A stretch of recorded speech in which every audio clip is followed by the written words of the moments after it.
Prepare for the unexpected shift when the intern turned into a vision. Brace yourself for a breathtaking transformation. What if the person you least suspect holds a truth that will flip your reality? This is a tale of power, judgment, and a shocking truth that will leave you speechless. Before we begin, ask yourself, do you trust first impressions? Let us know in the comments. And don't forget to like this video and subscribe for more amazing stories. Are you seriously inviting her? Naomi Mensah crossed her arms, eyeing Daniel Ofori with that knowing smirk he was all too familiar with. Don't tell me you've suddenly turned into a philanthropist. Daniel didn't lift his eyes from the stack of papers his intern, Selena Osu, was sorting near his desk. She pretended she hadn't heard a thing, her movements precise and quiet. It's the company's annual banquet, he replied coolly. All staff are invited. You mean all important staff, right? Naomi corrected, raising her voice just enough for Selena to hear. Or is your intern going to be able to grasp what the grown-ups are discussing? A few of the executives nearby chuckled. Selena clutched the papers a little tighter, her knuckles turning white for a second, but she said nothing. Naomi's right, chimed in Frederick Bang, one of the senior directors. People like us don't really mix with. Well, you know. Daniel finally glanced up, his eyes briefly meeting Selena's. She didn't look at him with hope or desperation, just with that quiet strength he could never fully understand. Selena, he said, his tone sharper than he intended. You're officially invited to the party this Saturday. I trust you know how to conduct yourself. The air in the room grew dense. She set the files down carefully, as if they were made of porcelain. Thank you, Mr. Ofori, she said flatly. I'll think about your invitation. Naomi let out a sharp, mocking laugh. Think about it. What, do you have some other glamorous plan on a Saturday night? Selena turned to her, her dark eyes flashing for just a moment. I always have choices, Miss Mensah. Some just aren't worth taking. Naomi's grin faltered. The other directors exchanged uneasy glances. Well then, Daniel muttered, clearing his throat. That's that. Selena collected her things calmly. At the door, she paused. One question, Mr. Ofori.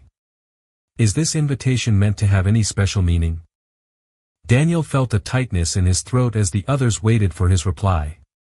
Just that we want everyone to enjoy themselves, he lied. Selena nodded slowly. I understand. Have a good evening. The door shut quietly behind her. Naomi burst into laughter again. Oh my goodness. Did you see her? Acting like some insulted duchess. This is going to be entertaining, Frederick added, picturing her trying to blend in with their crowd. Daniel said nothing. He just kept staring at the door where Selena had walked out, feeling a strange, unsettling knot in his chest. He couldn't place it, but it felt a lot like shame. That night, Selena returned to her small, neat apartment, feeling completely drained. Her younger sister, Lydia, was seated at the little dining table, immersed in her textbooks. How was your day? Lydia asked without glancing up.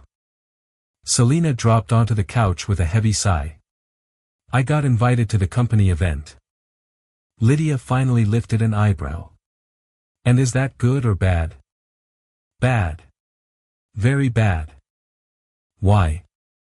Selena closed her eyes, Naomi's laugh still ringing in her ears and the mocking stares of the directors burned into her memory. Because they didn't invite me to be a part of it, Lydia. They invited me to laugh at me, to make me feel like I don't belong. Like I'm the butt of a joke they've all silently agreed to. They invited me to be their entertainment. Lydia put her pen down and walked over to the couch. Selena, look at me. Selena opened her eyes. Lydia had that serious expression she wore when she was about to give real, unfiltered advice. So, what are you going to do? Stay home? Fake a cold? Is that what you really want? Selena exhaled a shaky breath. No. I want to show them they're wrong about me. But I'm scared I'll just look foolish. Lydia sat beside her. You've worked at that company for 3 years. You've watched how they act, how they speak, how they live in their little bubble. Do you really think you can't match that for one night? They were born into that world. I wasn't. But you're sharper than every single one of them put together, Lydia said, holding her hand. And you've got something they never will, true class. Not the kind that money buys, but the kind that lives in your soul.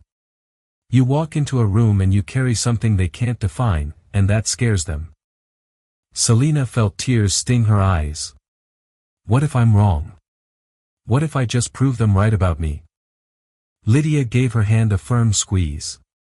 Then you'll be wrong with pride. But Selina, you've always been too good for that place. It's about time they saw it. Selina stayed quiet, staring out the window at the city lights. Somewhere out there, Daniel and Naomi were living in their fancy world, assuming she wouldn't dare show up. Maybe it was time they remembered she existed. Maybe it was time they choked on their certainty. Maybe it was time to give them the shock of their lives. On Saturday night, the ballroom of the capital's most elite hotel buzzed with elegant chatter and polished laughter. Daniel adjusted his tie for the 10th time, his eyes darting to the entrance every few minutes, waiting for someone he wasn't sure he wanted to see. Naomi stood beside him, glowing in a golden gown that cost more than Selina's monthly paycheck. Just making sure everything's going smoothly, he lied, sipping his whiskey. Relax, darling. Your little intern probably stayed home binge-watching some show, Naomi laughed. It's obvious she's not showing up. Frederick appeared with 2 other directors, all holding drinks. Still expecting the big reveal, he asked sarcastically. I bet she doesn't even own a proper dress. Or maybe she'll show up in her office where, another chimed in, sparking a round of cruel laughter. Daniel forced a smile, but a knot tightened in his stomach. Part of him hoped Selina wouldn't come, just to spare her the humiliation they had all quietly prepared. But another, bigger part of him wondered what would happen if she actually did. Ladies and gentlemen, the master of ceremonies announced, dinner is now served. The guests began to make their way toward the grand dining hall. Daniel was walking beside Naomi when the background noise of chatter suddenly dropped. He turned toward the entrance and felt the breath leave his lungs. Selina stood there, perfectly still. She wore a deep red dress, classic, tastefully fitted, and subtly accentuating her figure. Her dark hair flowed in soft waves over her shoulders. There was no flashy jewelry, just small, delicate earrings that shimmered quietly. Her gaze swept the room with a calm confidence, as if she were born for spaces like this. The silence stretched for long, weighted seconds. Some guests stared with open interest, others with awkward surprise. Selina began to walk, her steps sure and deliberate. She didn't look down or hesitate. She moved like someone who belonged effortlessly. My God, someone whispered behind Daniel. Who is she? Naomi's hand clamped onto Daniel's arm like a vice. It can't be, she murmured, her voice tight with disbelief. How can she look like that? Selina reached their group and gave a subtle nod. Good evening, Mr. Ofori. Thank you for the invitation. Her voice was composed and courteous, with none of the shyness she usually carried in the office. Selina, Daniel could barely get her name out. You look different. She smiled, and the change in her expression was striking. Different? I just put on a dress, Mr. Ofori. That's all. Frederick cleared his throat awkwardly. Yes, well, what a surprise to see you here. A surprise? Selina looked directly at him. You didn't think I'd come, Mr. Bang? No, of course not. I mean. Naomi jumped in, regaining her poise. Frederick means we're thrilled to have you here. Although, I must say, that dress is interesting. Did you buy it just for tonight? The venom in her tone was unmistakable. But Selina didn't even blink. Actually, I've had it for years. Sometimes the simplest things are the most elegant, don't you think? Naomi narrowed her eyes. Selina had just, ever so politely, called her flashy golden gown tacky. Of course, Naomi responded with a tight smile. Although, I suppose for someone in your position, figuring out what to wear to these events must be tricky. You're right, Selina nodded. Luckily, elegance isn't something money can buy. You either have it or you don't. A quiet murmur passed through the group. Several guests had drawn closer, now quietly eavesdropping. Selina had countered Naomi's jab without raising her voice or losing her poise, but her words landed with surgical precision. Her calmness wasn't just control, it was steel. Every word, every pause was measured, chosen not to retaliate, but to remind them she didn't need to fight to win. Daniel watched, almost entranced. This wasn't the reserved, quiet Selina from the office. This woman radiated a presence, a calm power that didn't need to announce itself. Selina, a voice called from behind. Everyone turned. A distinguished older gentleman, dressed impeccably, stepped forward with a warm smile. Miss Asu. What a surprise to see you here. Mr. Dayada. Selina's eyes lit up with genuine warmth. My dear Selina, he greeted her, kissing both her cheeks. When I saw your name on the guest list, I couldn't believe it. You work with these gentlemen? Daniel's brow furrowed. It was Bernard Dayada, one of the most influential investors in West Africa and an occasional, highly valued client of the firm. I'm Mr. Ofori's assistant, Selina replied calmly. Assistant? Dayada looked over at Daniel in utter disbelief. Daniel, do you even know who this young lady is? Daniel shook his head slowly, feeling more disoriented by the second. Selina was the coordinator for the literacy initiative we supported in Dar es Salaam 3 years ago. Her program reached over 1,000 immigrant families. An extraordinary woman. Not just because of what she achieved, but because she never once asked for recognition. She just did the work quietly, tirelessly, and with more impact than most executives manage in a lifetime. Silence dropped over the circle. Selina just gave a modest smile. It was an honor to be part of that project, Mr. Dayada. And she speaks flawless French, he added proudly. Selina, you must update me. Are you still involved in community work? Naomi looked like she'd seen a ghost. Frederick had stopped smiling entirely. Daniel was struck by an overwhelming realization. In 3 years, he had learned absolutely nothing about the woman who worked just a few feet away from him every single day. Selina Asu had just rewritten the rules of the evening, and the night was far from over. Dinner unfolded under a strange, tense silence that only Selina seemed unaware of. Naomi had purposely arranged to be seated near her, poised for the perfect moment to strike again. Selina, dear, Naomi began with deliberate, saccharine charm as she sliced her salmon delicately. It must be quite an experience, working with such refined individuals after coming from such a different background. Selina chewed thoughtfully before responding.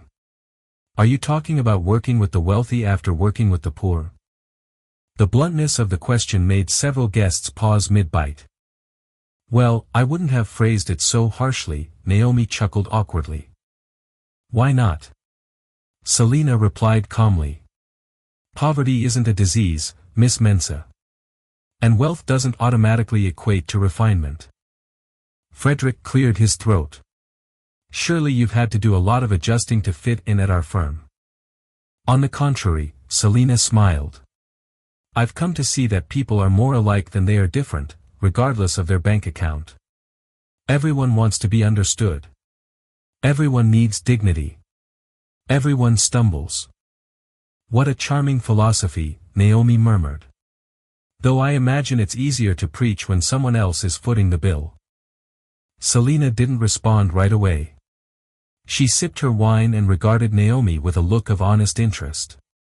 Have you ever worked, Miss Mensa? Of course I've worked, Naomi sat up straighter. I manage my family's assets. I organize charity galas. I mean worked, Selena clarified gently. For a paycheck. Waking up every day knowing that if you don't show up, there's no rent money. The silence at the table turned heavy. Selena continued, her tone soft but firm. I'm not criticizing. I'm just saying every viewpoint has value. You see life from your world, and I see it from mine. Just then, a man approached their table with a camera hanging from his shoulder. Sorry to intrude. I'm Kwame Denton from the Africa Herald. May I have a word, Miss Osu? Heads turned toward Selena in surprise. Me? Selena looked genuinely confused. I think you may have mistaken me for someone else. Are you Selena Osu, the coordinator of the Learning Without Borders initiative in Dar es Salaam? Selena slowly nodded. That's me. Perfect. I'm writing an article on impactful social inclusion initiatives. Your program came up in my research as one of the most successful of the past decade. Naomi gripped her wine glass so tightly her knuckles turned pale. Mr. Denton, she interrupted, I believe you're intruding on a private dinner. No problem at all, Selena said, standing with effortless grace. We can speak right here, if everyone else doesn't mind. Denton turned on a small recorder. Tell me about the DAR project. How did you manage to get families from 15 different nationalities involved in a single literacy program? Selena, clearly at ease for the first time that evening, seemed entirely in her element. There was a light in her eyes, steady and warm. The light of someone speaking not from ambition, but from deep conviction. The key was recognizing that education isn't charity, it's a right. One we were simply helping to return to them. Many of those families were made up of professionals, creatives, and intellectuals who lost their credentials when they migrated. Can you give an example? There was a man named Amadou. He had been a literature professor in Senegal. In Dar, he was selling flowers on street corners until he realized he could teach French to other migrants, using African literature he translated himself. He didn't just get back a job, he reclaimed his identity. And when he stood before a room of students, teaching again in his own words, you could see the years of loss just lift off his shoulders. Denton nodded, scribbling notes rapidly. And the language aspect. I read that you coordinated sessions in French, Arabic, and English. Selena added, and Spanish, and Wolof when needed. My grandmother always told me every new language you learn makes you a different person. I think it just makes you more whole. That's impressive. Do you speak all those languages? Selena blushed faintly. I know the basics, yes. But for the deeper work, I always partnered with native speakers. It was never about showing off, it was about reaching people where they were, in the words they trusted. Denton turned toward Daniel. Mr. Ofori, you must be very proud to have such a globally accomplished employee on your team. Daniel cleared his throat as all eyes shifted to him. Yes. Of course. Selena is extremely valuable to our team. What sort of projects is she currently managing for you? The question hit like a physical blow. Daniel couldn't very well say she spent her days filing his reports and fetching his coffee. We're exploring new initiatives where we can apply her international experience, he lied, the words tasting like ash in his mouth. Denton smiled. Wonderful. The world could use more programs like Miss Osu's. May we get a few photos? Over the next few minutes, Selena posed for several pictures, looking poised and at ease. She didn't perform, she simply existed with a quiet self-respect. Her answers were articulate, thoughtful, and sincere. She spoke about her work without a hint of arrogance. When Denton finally left, the table fell into a stunned silence. Selena returned to her seat as if nothing unusual had happened. Well, she said, lifting her glass. Where were we? Naomi looked at her like she was an alien from another planet. Frederick seemed to have forgotten how to speak. Daniel realized he had spent 3 years working beside a truly remarkable woman without ever bothering to see her. And the most unsettling part was that Selena didn't even seem aware of the incredible impact she'd just made. It wasn't arrogance. It wasn't defiance. It was simply her truth, worn as comfortably as a second skin. For her, this was all just normal. The evening was far from over, but the rules of their world had already been irrevocably changed. Monday morning, Daniel arrived at the office 30 minutes late, a splitting headache pounding behind his eyes. He hadn't slept a wink since the banquet. The image of Selena in that red dress, speaking so eloquently to the cameras, replayed in his mind on a loop. His assistant, Clara, met him at the door with a stack of messages and an odd expression. "Mr. Ofori, you need to see this." She handed him her tablet. On the screen was a YouTube video titled, "The Intern Who Stunned the Elite, Her Story Will Leave You Speechless." The video had already surpassed 200,000 views. How is this possible? Daniel collapsed into his chair. It went viral last night. It's everywhere now, Clara said. The full interview in the Africa Herald dropped, too. Daniel hit play. The footage showed the exact moment Selena stepped into the ballroom, followed by the silent, gawking reaction of the guests. Then, clips of her interview with Denton rolled, her voice filled with passion and conviction as she discussed her social programs. She spoke like someone who had been silenced for too long, and now that she finally had the floor, she wasn't letting it go. The comments section was relentless. "What an amazing woman. We need more people like her. Look at the way those rich folks are staring. Pure envy. She has real grace. Did you see the blonde's expression? Savage." Daniel's phone rang. It was Frederick. "Daniel, have you seen this mess? We need to talk. Immediately." 15 minutes later, all 4 senior partners were seated in the boardroom. The air was thick with tension. "This is a disaster," Frederick paced angrily. "Our firm now looks like some exclusive, tone-deaf club that mistreats its staff." "The phones haven't stopped ringing," added Jacob Mensah, Naomi's father and a senior partner. "Journalists, activists, even clients are calling to ask what's going on. And all because of your brilliant idea to invite the help," Mensah barked at Daniel. "What were you thinking?" Daniel clenched his fists under the table. "Selena is not the help. She's our executive assistant." "Executive assistant?" Frederick scoffed with a bitter laugh. "Since when does serving coffee make someone an executive?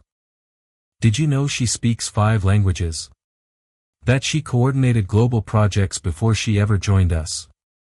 Daniel stood up, his voice rising. "Did any of you even bother to read her resume?" "Her resume?" Mensah looked at him with disdain.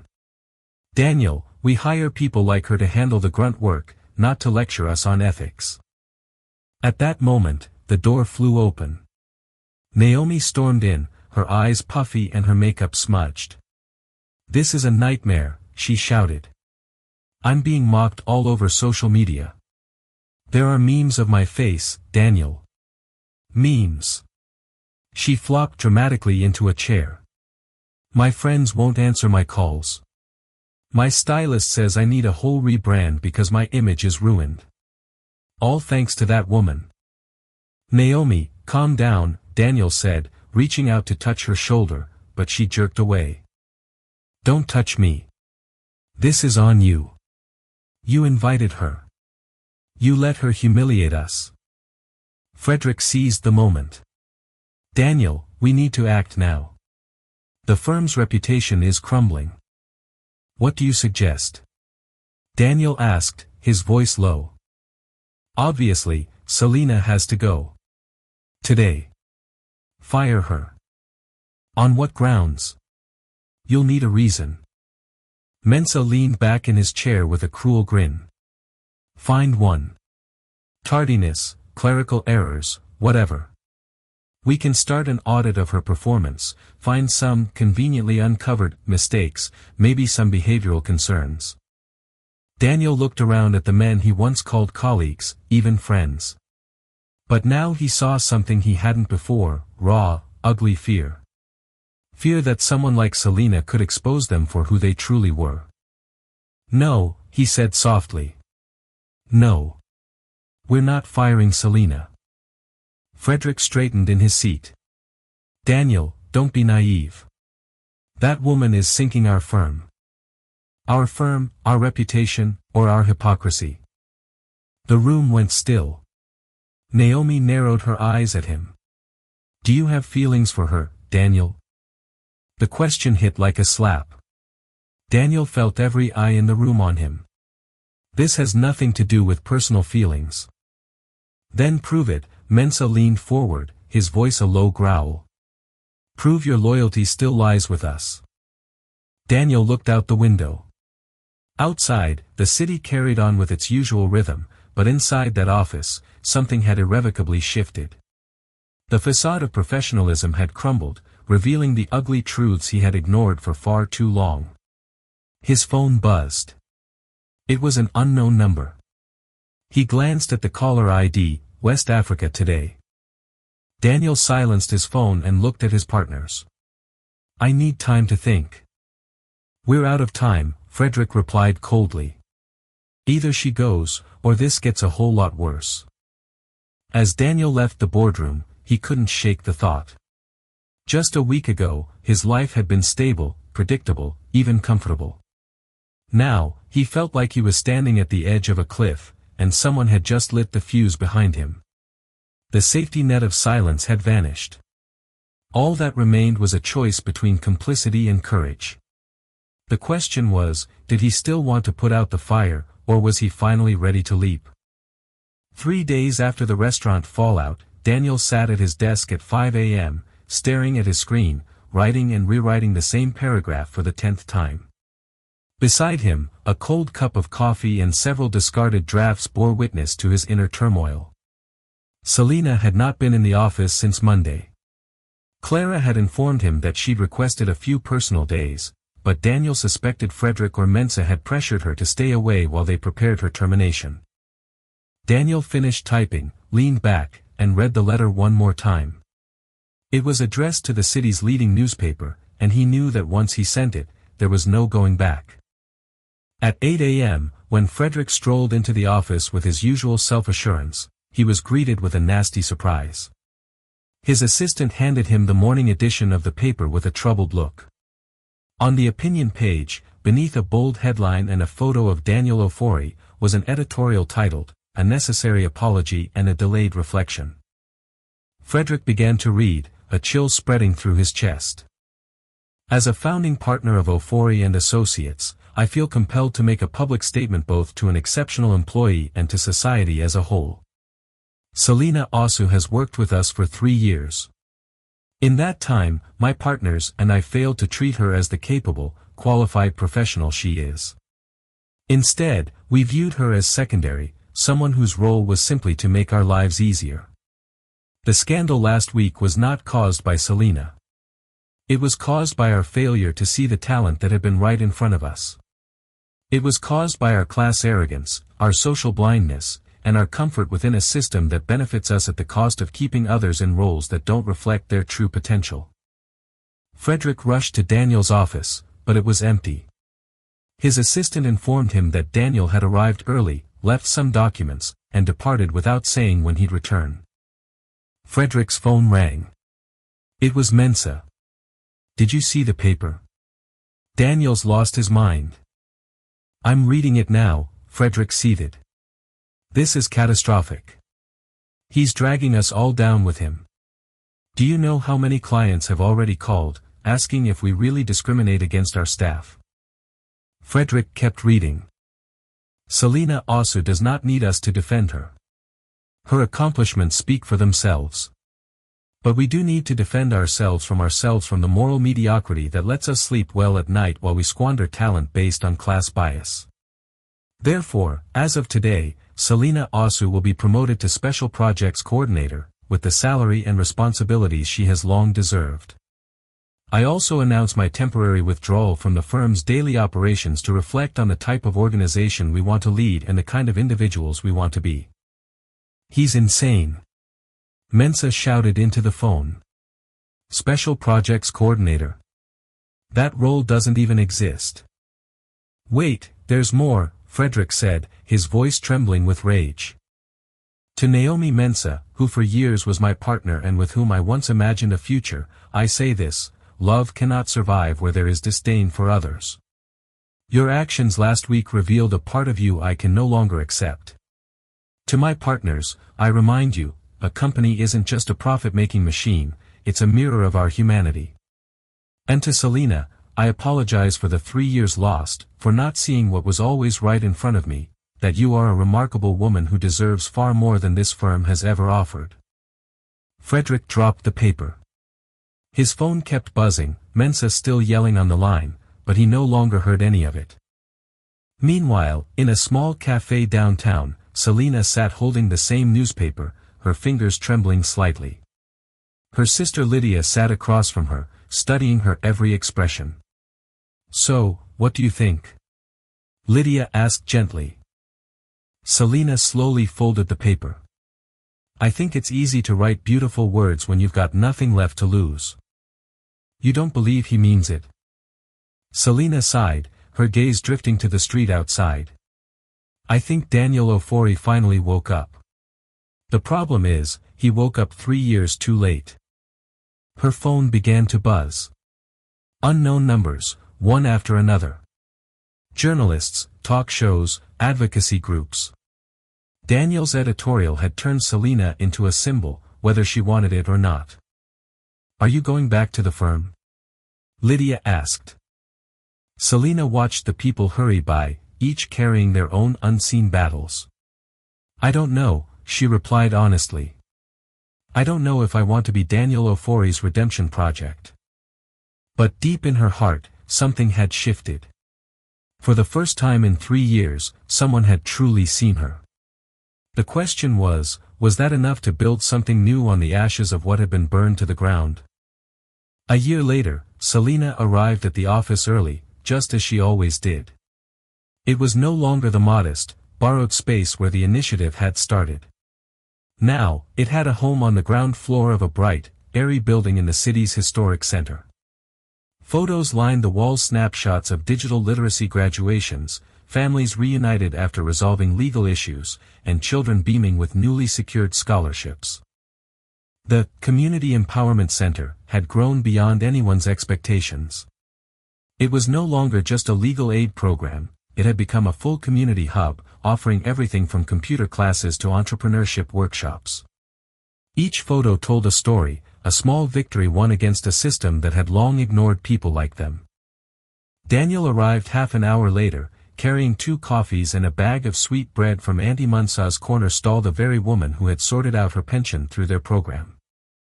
"Morning, Director," he said, setting a cup on Selina's desk with a warm smile. "Morning, People's Lawyer," she replied without glancing up from her files. It was their ritual. Their partnership worked because neither tried to be anything they weren't. "How are this week's cases?" Daniel asked, sitting across from her. "Madam's pension finally came through. Kojo got paid the overtime his employer owed him. And Afua." Selina finally looked up and smiled. "Afua decided to study law.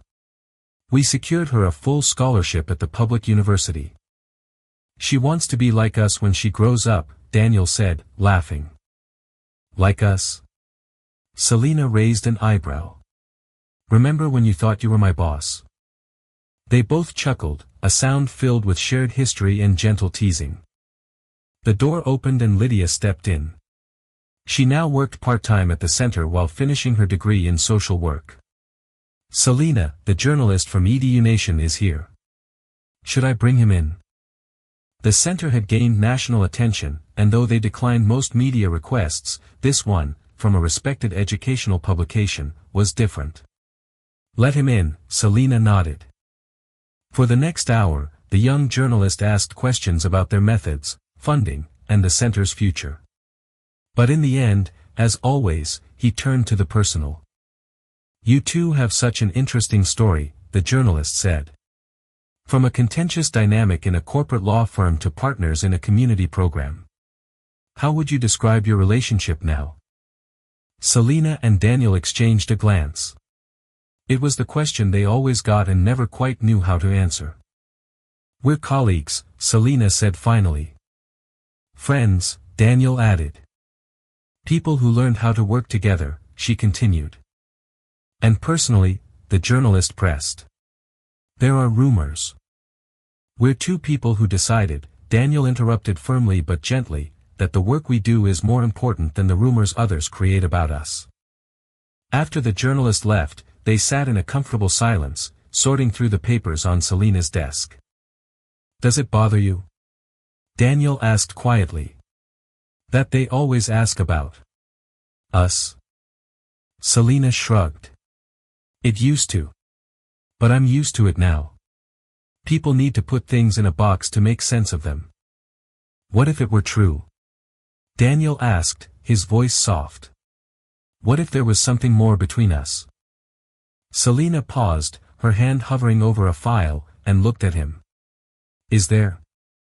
Daniel took a moment, his gaze honest and open. "There's respect. There's admiration. There's deep affection," he paused. "Is that enough to call it love?" "I don't know." "I don't know either," Selena replied, her voice just as honest. "But I know it's real. And I know it's ours, whatever anyone else wants to call it." Daniel nodded, a slow, content smile spreading across his face. "I like our life, just the way it is." "Me, too." And it was true. They saw each other nearly every day, shared meals, laughed at private jokes, and supported each other through hard times. They didn't have wedding plans or romantic selfies on social media, but they had something many official couples never achieve: they truly saw one another. And together, they had built a legacy. Not of wealth, but of respect. They weren't trying to fix the whole world, just to live more honestly within it. And at the end of the day, as they closed up the office and walked together toward the metro station, blending in with the evening crowd, Selena knew she had found something she'd never searched for, but had always needed. Someone who saw her, exactly as she was. And for her, that was more than enough. It was everything. Did you enjoy Selena and Daniel's journey? This story reminds us that sometimes the most beautiful endings aren't grand, they're simply real. Selena didn't need someone to rescue her, she rescued herself with grace and strength. And Daniel learned that true power doesn't come from wealth or status, but from knowing how to truly value those around you. If this story touched your heart, give it a like and share it with someone who needs a reminder that their worth isn't defined by others' opinions. Selena and Daniel's transformation proves it's never too late to change, to open your eyes, and to build something new from what once felt broken. Want more stories with real, relatable characters? Subscribe to the channel and hit the notification bell so you don't miss any of our new chapters. Now, tell us, where are you watching from? We love knowing these stories are connecting hearts all across the world. Drop your country in the comments below.